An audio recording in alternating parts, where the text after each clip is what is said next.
تلنگانہ ریاستی اردو اکیڈمی کے زیر اہتمام اردو صحافیوں کی فنی اور تکنیکی صلاحیتوں کو مزید نکھارنے اور انہیں نئے دور اور ٹیکنالوجی سے ہم آہنگ کرنے کی خاطر 5 روزہ آن لائن ورکشاپ جاری ہے۔ اس ورکشاپ کے افتتاحی اجلاس کی صدارت صدر نشین اکیڈمی ڈاکٹر محمد رحیم الدین انصاری نے کی، جبکہ معروف خاتون صحافی عرفہ خانم شیروانی نے ایک کلیدی خطاب کیا۔ ایڈیٹر روزنامہ انقلاب ممبئی شاہد لطیف نے مہمان خصوصی اور سینئر نیوز اینکر نیوز 18 سید احمد جیلانی نے مہمان اعزازی کے طور پر خطاب کیا۔ پروفیسر ایس ایم فصیح اللہ نے ورکشاپ کے رہنمانہ خطوط پر روشنی ڈالی، جبکہ director secretary Urdu academy doctor Muhammad Ghaus نے اکیڈمی کی سرگرمیوں کی تفصیلات بتائیں۔ ورکشاپ کوآرڈینیٹر ایس ایم فصیح اللہ نے مہمان و شرکا کا خیر مقدم کیا، جبکہ آصف علی سینئر صحافی نے نظامت کی، جبکہ سینئر جرنلسٹ طاہر رومانی نے ہدیہ تشکر پیش کیا۔ خواتین گرامی، دوبارہ آپ کا خیر مقدم ہے ہمارے اس ورکشاپ میں۔ تلنگانہ ریاستی اردو اکیڈمی کی جانب سے 5 روزہ قومی ورکشاپ بعنوان اردو صحافت، رجحانات و امکانات کا انعقاد عمل میں لایا جا رہا ہے۔ افتتاحی اجلاس منعقد کیا جا رہا ہے، جس کی صدارت تلنگانہ ریاستی اردو اکیڈمی کے صدر نشین ڈاکٹر محمد رحیم الدین انصاری صاحب کر رہے ہیں۔ نگرامی، میں آپ کو یہ بھی بتاتا چلوں کہ اس وقت ہمارے پاس جو پروگرام سکیڈول ہے، اس کے مطابق سب سے پہلے قرأت کلام پاک ہوگی، جس کے بعد ورکشاپ کوآرڈینیٹر خیر مقدم کریں گے تمام مہمانان اور شرکاء اکرام کا۔ علاوہ ازیں ورکشاپ گائیڈ لائنز دیں گی، رہنمایانہ خطوط دیں گے۔ ورکشاپ کے سلسلے میں professor M A Sami Siddiqui, director C P D U M T Maulana Azad national Urdu university, جس کے بعد تلنگانہ اردو اکیڈمی کا تعارف پیش کریں گے ڈائریکٹر سیکرٹری تلنگانہ ریاستی اردو اکیڈمی ڈاکٹر محمد غوث صاحب۔ اس کے بعد ہمارے ساتھ ہوں گے آج کے مہمان اعزازی جناب سید احمد جیلانی صاحب، senior news anchor news 18 Urdu. علاوہ ازیں کلیدی خطبہ جو ہوگا افتتاحی اجلاس کا، وہ محترمہ عرفہ خانم کا ہوگا، جو اس وقت دی وائر سے سینئر ایڈیٹر کی حیثیت سے جڑی ہوئی ہیں۔ جس کے بعد ہمارے ساتھ ایڈیٹر انقلاب نیوز پیپر ممبئی جناب شاہد لطیف صاحب ہوں گے، جو مہمان خصوصی کی حیثیت سے خطاب کریں گے۔ جیسے جیسے کارروائی آگے بڑھتی رہے گی، ہم آپ کو اس بارے میں معلومات دیتے رہیں گے۔ اردو کے پروگرامز ہوئے جن میں اردو میڈیم کے اساتذہ کے لیے اور دیگر طبقوں کے لیے پروگرام کیے گئے تھے، اسی سلسلے کی کڑی میں ایک اور پروگرام آج کا ہمارا 5 روزہ آن لائن قومی پروگرام ہے، جس کے ہم جرنلسٹوں کے لیے آرگنائز کر رہے ہیں اور ان لوگوں کے لیے بھی کر رہے ہیں جو جرنلزم میں دلچسپی رکھتے ہیں، جو یہ جاننا چاہتے ہیں کہ آیا اردو جرنلزم سیکھنے سے کیا مواقع انہیں دستیاب ہیں، اور اگر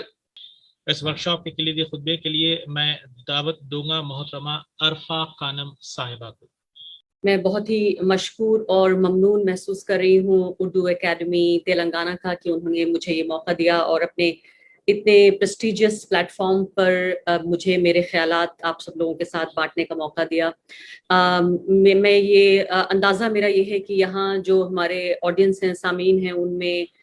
مجھ سے جونیئر، مجھ سے سینئر اور شاید میرے کنٹمپریریز تمام طرح کے جرنلسٹ ہوں گے۔ تو یہاں میں جرنلزم پر یا جرنلزم کیسے کیا جائے اس پر بہت کوئی لیکچر نہیں دینے جا رہی ہوں، لیکن میں اپنے جو میں نے سبھی کچھ سیکھا ہے پچھلے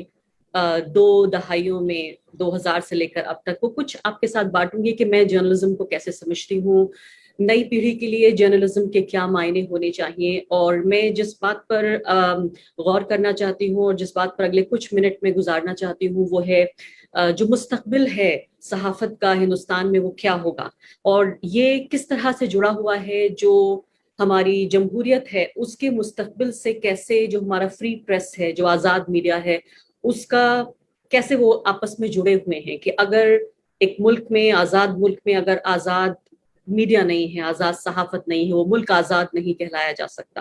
اور یہ نہیں ہو سکتا کہ ایک آزاد ملک میں ایک آزاد صحافت نہ ہو۔ اور خاص کر آپ نے ایسے دور میں مجھے بات کرنے کے لیے، اپنے خیالات رکھنے کے لیے بلایا ہے، جب مجھے لگتا ہے کہ شاید جرنلزم انڈیا میں، ہندوستان میں اپنے ایک طرح کے ایگزسٹینشیل کرائسس سے ہو کر گزر رہا ہے. مطلب یہ ایک آخری لڑائی جسے انٹرنیٹ کی زبان میں اینڈ گیم کہا جاتا ہے، کہ کیسے ہماری حکومتیں ہمارے گلے پر پیر رکھ کر ہمارے گھروں میں اگر بچوں سے پوچھا جائے کہ وہ کیا بننا چاہتے ہیں تو وہ کہیں گے ڈاکٹر بننا چاہتے ہیں، انجینئر بننا چاہتے ہیں، ہم جو ہے وہ مینجمنٹ کرنا چاہتے ہیں. لیکن یہ کہ شاید ہی کہیں سے کوئی آواز اس طرح کی سنائی دیتی ہو کہ بھئی ہم جرنلسٹ بننا چاہتے ہیں یا ہم میڈیا میں جانا چاہتے ہیں. تو یہ اس سے ظاہر ہوتا ہے کہ ہمارے ہاں جو ہے وہ اس طرح کی بیداری نہیں ہے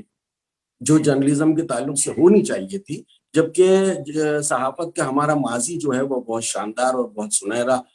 اور بہت ہی خوبصورت ہے.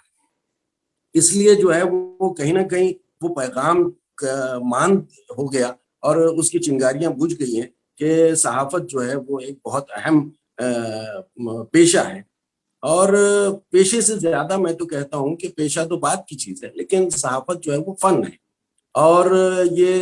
یہ لکھنے کا فن ہے، یہ بولنے کا فن ہے، یہ سوچنے اور غور و فکر کرنے کا فن ہے، یہ تجزیے کا فن ہے، یہ تنقید کا فن ہے.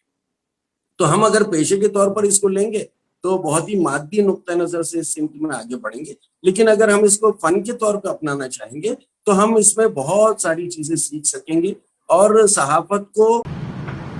تلنگانہ ریاستی اردو اکیڈمی کا 5 روزہ قومی ورکشاپ آج سے شروع ہوا. ابھی کچھ دیر پہلے اس کا افتتاحی اجلاس ختم ہوا. مجھے اس بات کو بتاتے ہوئے بڑی خوشی محسوس ہو رہی ہے کہ آج کے اس ورکشاپ میں 700 سے زائد لوگوں نے رجسٹریشن نہ صرف تلنگانہ سے بلکہ ملک کی دیگر ریاستوں سے کروایا، اور نہ صرف کروایا بلکہ اس میں شریک رہے. اور آج کے اس افتتاحی سیشن میں کلیدی خطبے کے لیے محترمہ عارفہ خانم شیروانی صاحبہ نے، جو دی وائر کی سینئر ایڈیٹر ہیں، دلی سے راست مخاطب کیا، اور انہوں نے نوجوان صحافیوں کے لیے اور خاص طور پہ صحافت کے پیشے سے متعلق بیش قیمتی معلومات فراہم کی. جناب شاہد لطیف صاحب جو مدیر روزنامہ انقلاب ممبئی کے ہیں، انہوں نے پیش صحافت سے جڑے تمام لوگوں کو خاص طور پر بیش بہا نصیحتیں کی اور اپنے تجربات ان کے سامنے رکھے اور صحافت سے متعلق کئی چیزیں ان کے سامنے رکھیں. بہرحال آج کا یہ سیشن صدارتی تقریب کے بعد جناب طاہر رومانی صاحب کی ہدیہ تشکر ہوا اور جناب محمد آصف علی صاحب نے اس کی کارروائی چلائی. بڑی کتنے خوش خوبی سے، خوش اسلوبی سے انجام پایا. میں تلنگانہ ریاستی اردو اکیڈمی کی طرف سے تمام اہل رجسٹرڈ امیدواروں کو مبارکباد دیتا ہوں اور ان سے یہ اپیل کرتا ہوں کہ ان باقی جو سیشنز بچے ہیں ان لیکچرز کو غور سے سنیں اور اس کے ذریعے سے اپنی تخلیقی صلاحیتوں میں اضافے کا سبب بنیں. بے حد شکریہ. السلام علیکم.